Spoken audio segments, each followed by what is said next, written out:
৪০তম BCS এর gazette হয়েছে। ১৫ তারিখে যোগদান করবেন তারা। পর্যালোচনায় কিছু লোকের নাম বিবেচনা করার জন্য আজকের মিটিং হচ্ছে। আজকের মিটিংয়ে দেখা গেল তারা ২৪৭ জন, ২৪৭ সর্বশেষ যারা মেডিকেল বাদ দিয়ে, মেডিকেলে স্বেচ্ছায় অনেকে আসেনি, তারা চাকরি করবে না, কিন্তু ২২৭ জনকে নিয়ে আমরা পুনর্বিবেচনা করার জন্য আমরা যেটাকে বলি ইনভেস্টিগেশন অথবা তদন্ত, এই কাজ করে আমাদের একটা পর্যায়ে আসলো। আমরা আশাবাদী এই যে ২২৭ বললাম, এর মেজরিটি, মোর দ্যান মেজরিটি আপনারা এই যেভাবে বিজ্ঞাপন জারি হয়েছে যারা নর্মাল, তাদের পক্ষেও জারি হবে।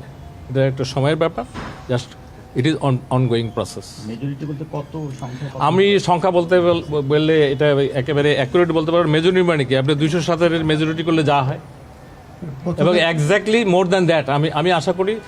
আমিও যেহেতু বিসিএস দিয়ে ঢুকেছিলাম, আমি চাই যে যদি কোনো এরকম অপরাধ, যেমন আমরা যেটাকে বলি ফৌজদারি অপরাধ, রাষ্ট্রদ্রোহী অপরাধ, অথবা স্কুল কলেজ ইউনিভার্সিটি বহিষ্কৃত হয়েছিল, অথবা এমন কোনো ধরনের হিডেন অপরাধ সে করেছে যেটা সামনে আসছে, এরা ছাড়া বাকি আমি মনে করি এদের নিয়োগ প্রাপ্তিতে শুধু একটা প্রক্রিয়ার ব্যাপার, দে উইল গেট ইট।